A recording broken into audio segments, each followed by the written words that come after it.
Assalamualaikum warahmatullahi wabarakatuh. Kami dari kelompok 4 akan mempresentasikan 3 bab. Yang pertama bab 15, yaitu analisis data kuantitatif, pengujian hipotesis. Lalu dilanjutkan dengan bab 16, yaitu analisis data kualitatif. Dan yang terakhir bab 17, yaitu laporan penelitian. Kami beranggotakan 4 anggota, yaitu Ahmad Jufri, kedua Muhammad Fadlan Siddiq, dan yang ketiga Kaharudin.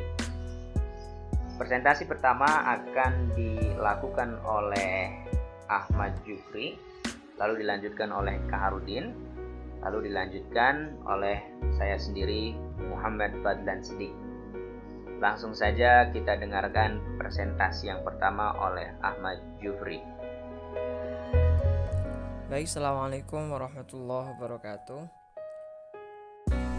Oke, pada poin pertama yang akan kita bahas yaitu tentang analisis data kuantitatif, yaitu tentang pengujian hipotesis.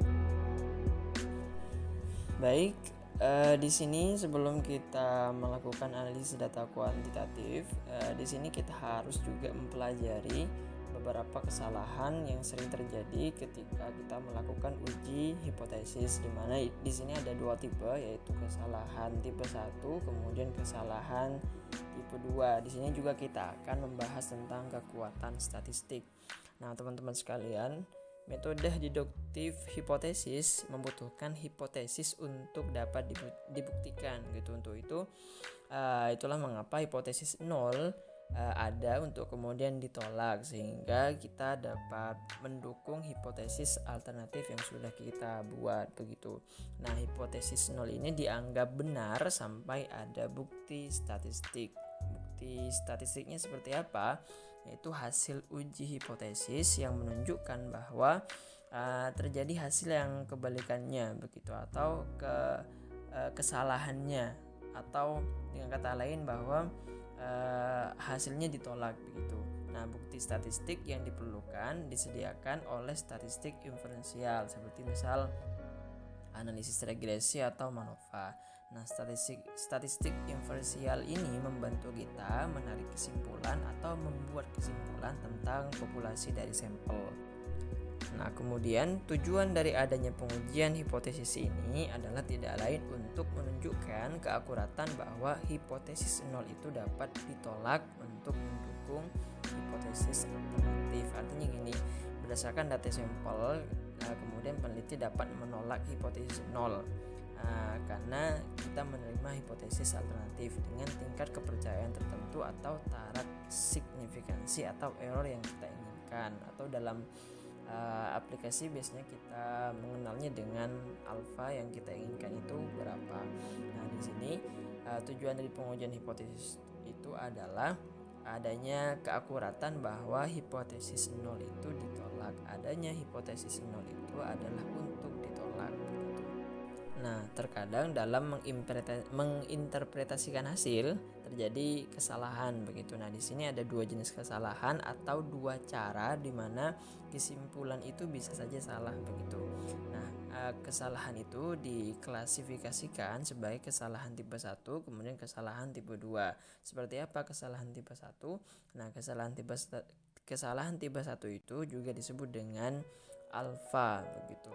Di mana probabilitas menolak hipotesis 0 atau menerima HA, padahal sebenarnya hipotesis tersebut benar atau yang benar menerima H0 gitu. Nah, kesalahan tipe 1 ini juga dikenal sebagai tingkat signifikansi, di mana ditentukan oleh peneliti.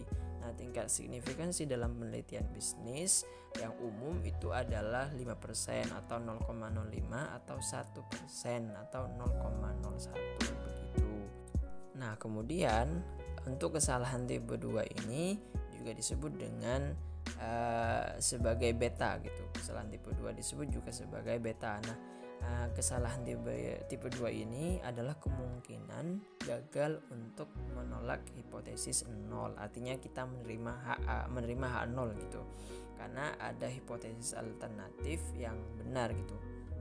Artinya yang benar seharusnya itu menerima HA gitu. Kemudian probabilitas kesalahan tipe 2 ini berbanding terbalik dengan probabilitas kesalahan tipe 1. Artinya semakin kecil risiko salah satu jenis kesalahan ini, semakin tinggi risiko jenis kesalahan lainnya begitu. Nah, di sini selain ada kesalahan tipe 1 kemudian kesalahan tipe 2, ada konsep penting yang harus kita pahami dalam pengujian hipotesis, yaitu tentang kekuatan statistik. Nah, kekuatan statistik ini adalah probabilitas atau kemungkinan untuk menolak hipotesis nol dengan benar gitu. Nah, kekuatan statistik ini biasanya bergantung pada alfa, kemudian adanya ukuran efek, kemudian yang terakhir yaitu ukuran sampel. Apa yang dimaksud alfa? Alfa itu adalah kriteria signifikansi statistik yang digunakan dalam pengujian. Nah, jika alfa mendekati 0, misalnya jika alfa bergerak dari 5% ke 1%, maka kemungkinan untuk menemukan pengaruh ketika ada pengaruh akan semakin menurun begitu. Artinya semakin rendah nilai dari alfa, yaitu semakin dekat alfa bergerak ke 0, maka semakin rendah kekuatan statistik. Semakin tinggi alfa, maka semakin tinggi kekuatan statistik begitu. Kemudian yang kedua, kekuatan statistik itu bergantung pada ukuran efek. Nah, ukuran efek itu adalah ukuran perbedaan atau kekuatan suatu hubungan dalam populasi. Artinya perbedaan besar atau hubungan yang kuat dalam populasi lebih mungkin ditemukan daripada perbedaan kecil atau adanya kesamaan dalam hubungan begitu. Kemudian yang terakhir yaitu bergantung pada ukuran sampel.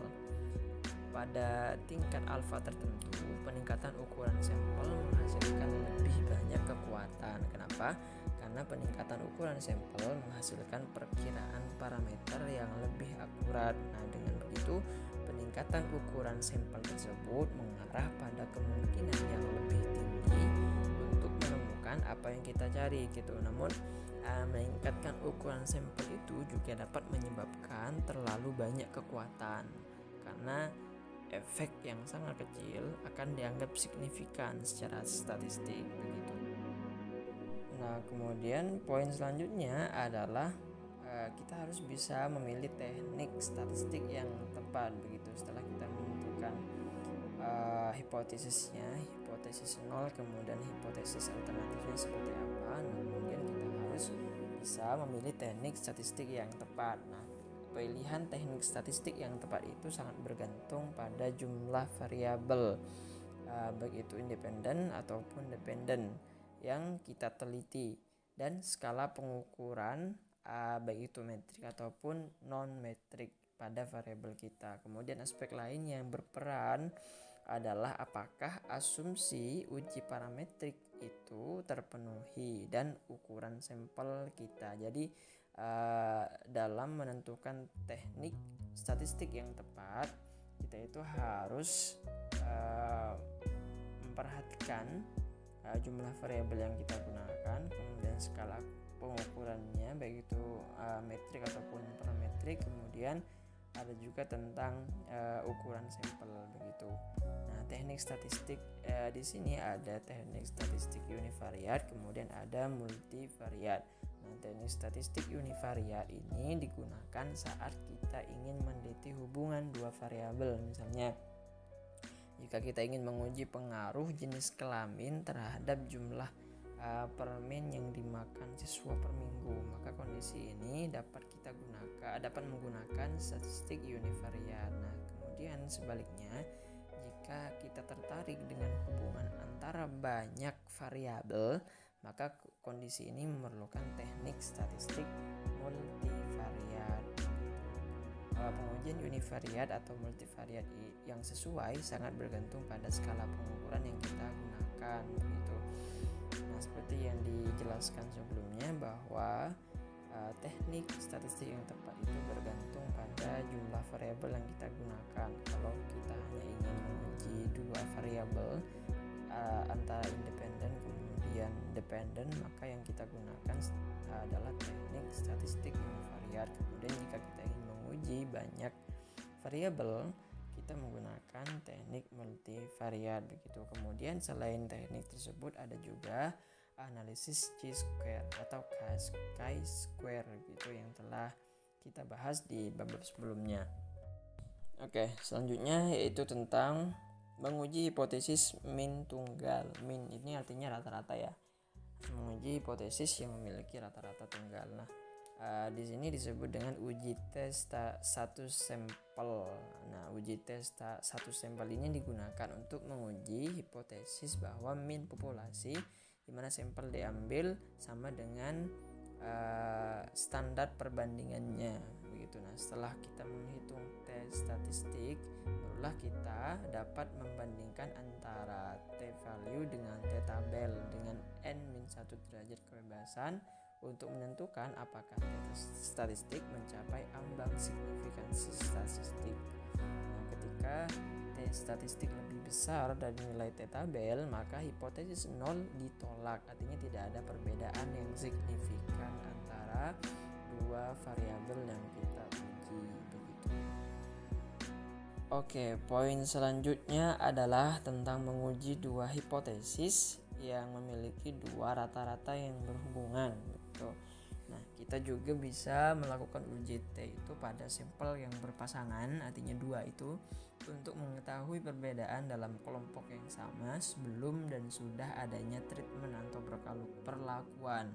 Nah, kita menggunakan uji tes sampel berpasangan itu untuk menguji hipotesis 0 bahwa rata-rata perbedaan antara sebelum dan sesudah perlakuan nilainya adalah 0, artinya tidak ada perbedaan. Nah, di sini untuk melakukan uji dua hipotesis, menguji hipotesis dua min yang berhubungan atau hipotesis sampel berpasangan begitu, kita bisa melakukan dengan uji Wilcoxon dan uji McNemar. Nah, uji Wilcoxon ini adalah tes uji non parametrik untuk menguji perbedaan yang signifikan antara dua sampel terkait untuk pengukuran berulang pada satu sampel gitu. Nah, uji ini digunakan sebagai alternatif untuk uji tes sampel berpasangan ketika populasi tidak dapat diasumsikan untuk berdistribusi normal.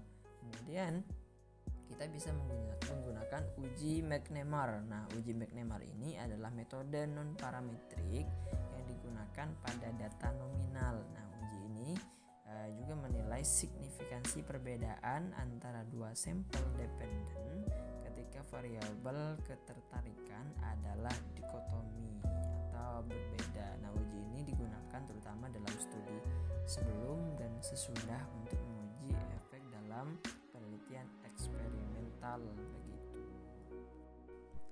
Nah, kalau kita sebelumnya itu menguji hipotesis dua min yang berhubungan, sekarang yang tidak berhubungan gitu. Nah, ada banyak contoh ketika kita tertarik untuk mengetahui apakah dua kelompok yang berbeda satu sama lain itu pada variabel ketertarikan yang berskala interval atau berskala rasio.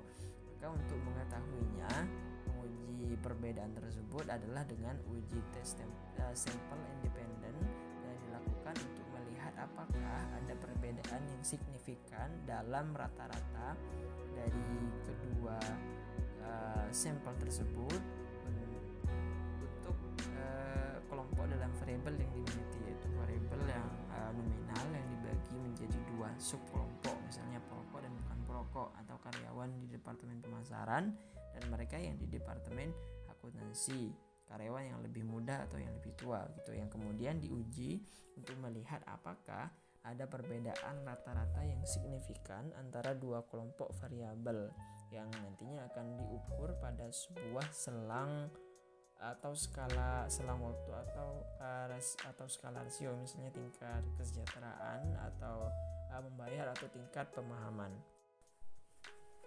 Oke, jika sebelumnya kita menguji dua min saja, sekarang kita menguji hipotesis dari beberapa min.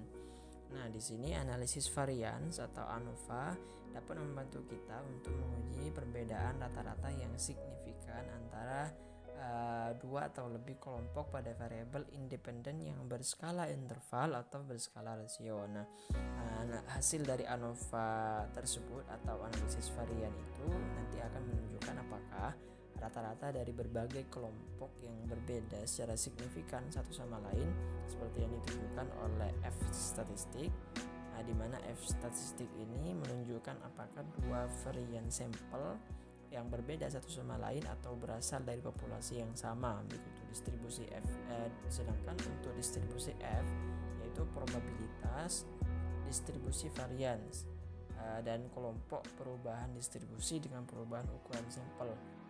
Nah, ketika menggunakan banyak t-test yang menggunakan dua kelompok sekaligus, kita dapat menyebabkan masalah karena semakin banyak jumlah t-test yang kita lakukan maka semakin rendah kepercayaan diri kita terhadap hasil. Nah, artinya ketika kita melakukan banyak uji, nanti akan dihasilkan beberapa perbedaan dalam hasil. Nah, perbedaan dalam hasil yang banyak tersebut akan menyebabkan atau menimbulkan ketidakpercayaan terhadap hasil yang telah kita lakukan. Artinya akan menimbulkan kebingungan dalam diri kita mana hasil yang harus kita pilih dari beberapa uji tersebut, begitu.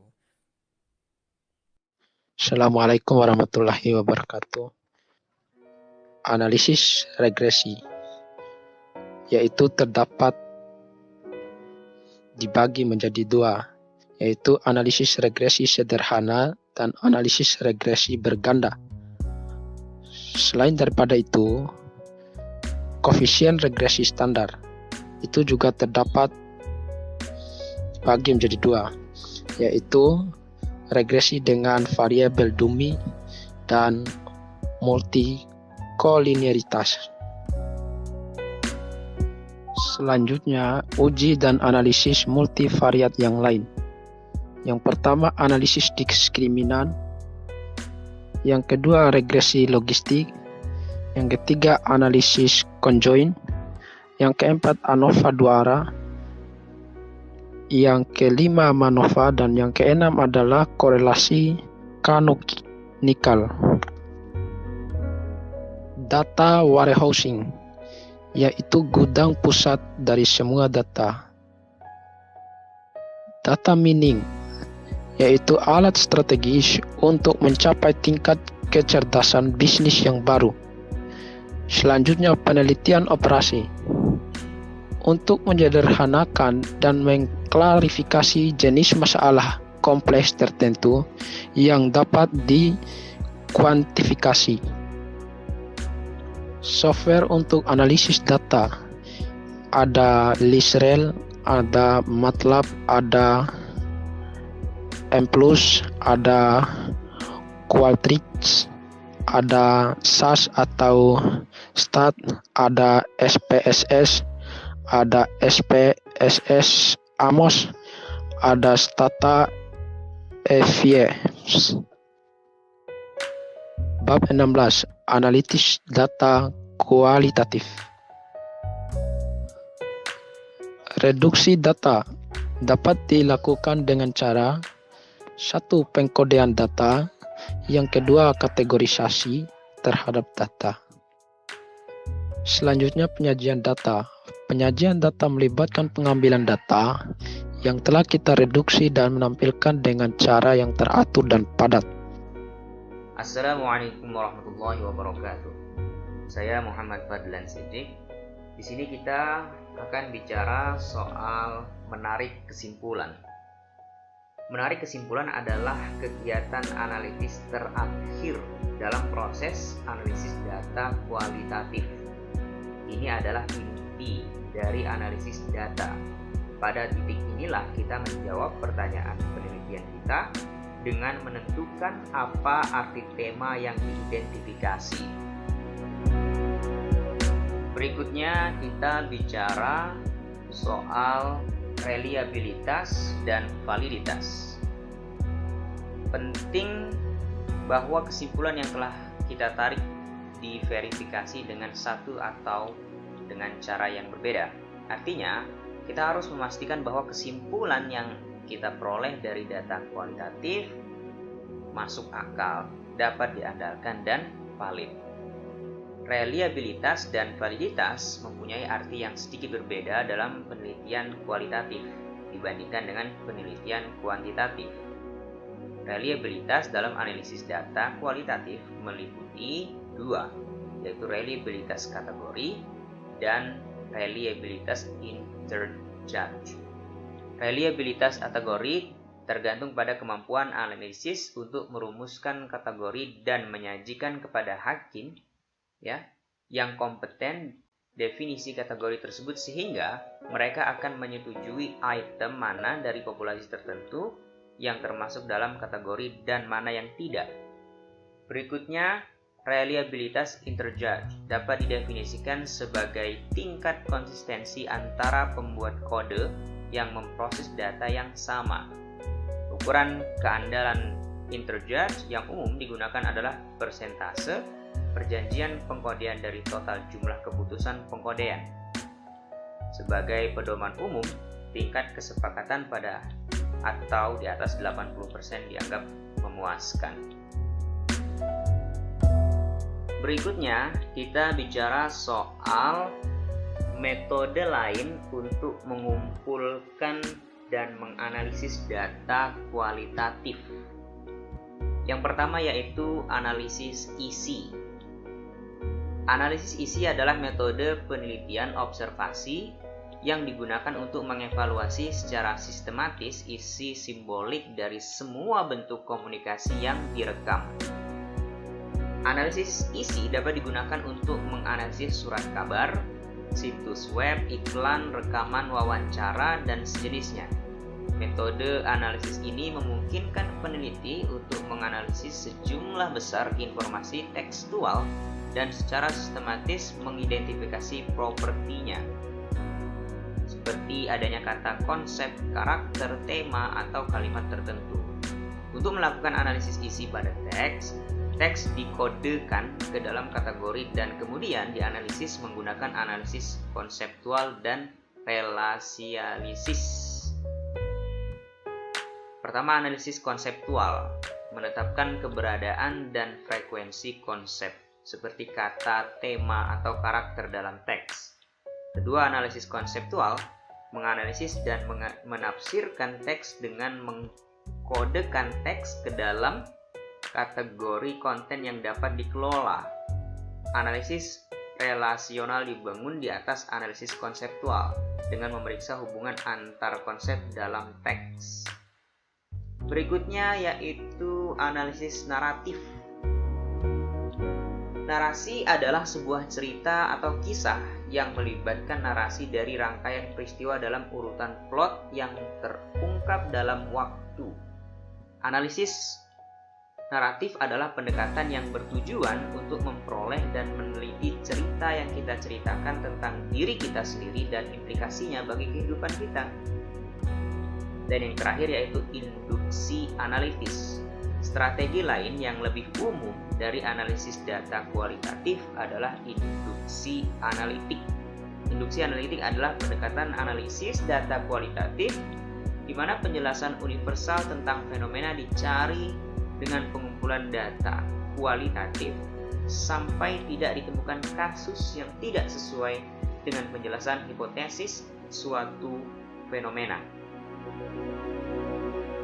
Kita masuk ke bab 17. Di sini kita bicara tentang laporan penelitian. Berikutnya kita bicara soal laporan tertulis. Pertama, tujuan dari laporan tertulis. Laporan penelitian dapat memiliki tujuan yang berbeda-beda, sehingga bentuk laporan tertulis akan berbeda-beda sesuai dengan situasinya. Penting untuk mengidentifikasi tujuan laporan, sehingga dapat disesuaikan dengan kebutuhan. Berikutnya yaitu audiens laporan tertulis.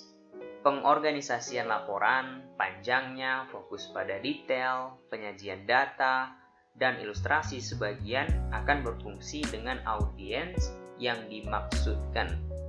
Surat pengiriman laporan dengan jelas menunjukkan dari mana laporan tersebut dikirim. Ringkasan eksekutif yang ditempatkan di awal akan menawarkan kepada para eksekutif jumlah detail penting yang tepat, biasanya kurang dari 1 halaman. Ini dalam contoh. Berikutnya yaitu ciri-ciri laporan yang baik. Kejelasan, keringkasan, koherensi, penekanan yang tepat pada aspek-aspek penting, pengaturan paragraf yang bermakna, transisi yang mulus dari satu topik ke topik berikutnya, pilihan kata yang tepat, dan kekhususan adalah semua fitur penting dari sebuah laporan yang baik. Laporan harus sejauh mungkin bebas dari jargon teknis atau statistik kecuali jika kebetulan bersifat teknis atau statistik. Perhatian juga harus diberikan untuk menghilangkan kesalahan tata bahasa dan ejaan. Yang terakhir yaitu isi laporan penelitian. Laporan penelitian memiliki halaman judul, ringkasan eksekutif untuk penelitian terapan, atau abstrak dalam kasus penelitian dasar, kata pengantar, daftar isi, dan terkadang selain otorisasi untuk melakukan penelitian. Laporan harus memiliki bagian pengantar yang merinci masalah yang dipelajari, tujuan studi dan pertanyaan penelitian, memberikan beberapa latar belakang tentang apa yang berhubungan dengan pengaturan panggung untuk apa yang diharapkan pembaca di sisa laporan. Berikutnya, kita bicara soal bagian integral dari laporan. Di sini saya tidak mencoba jelaskan satu persatu, saya hanya bacakan poin-poinnya seperti yang tertera di slide ini. Pertama yaitu judul dan halaman judul. Kedua, ringkasan eksekutif atau abstrak. Ketiga, daftar isi.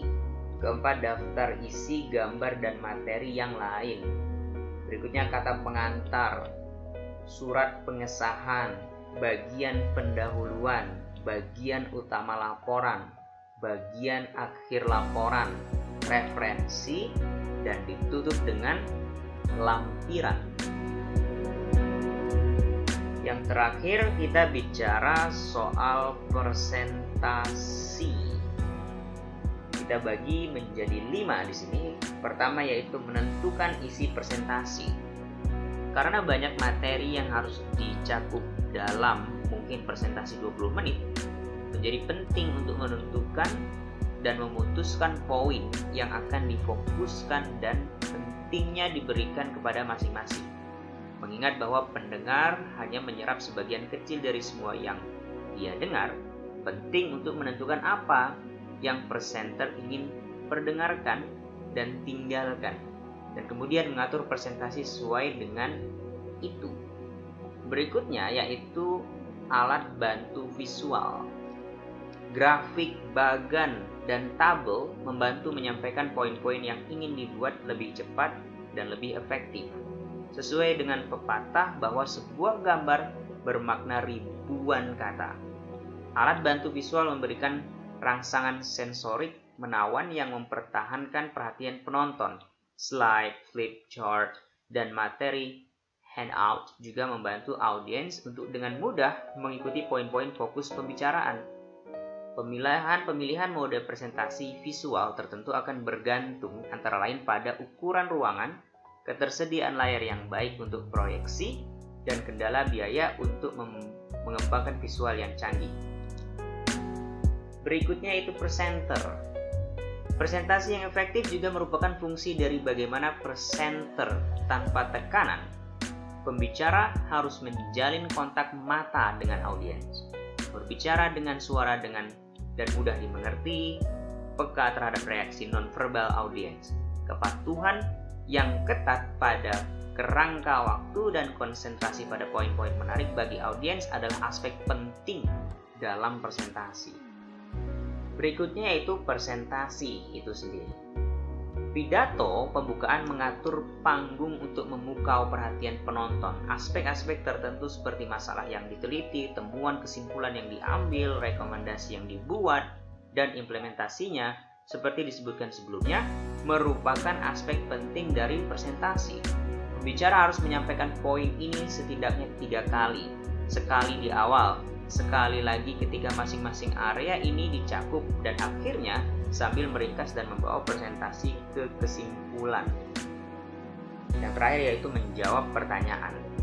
Penelitian yang terkonsentrasi dan berkelanjutan pada topik penelitian selama periode waktu yang cukup lama tidak dapat disangkal membuat presenter lebih berpengetahuan tentang proyek daripada siapapun di antara audiens.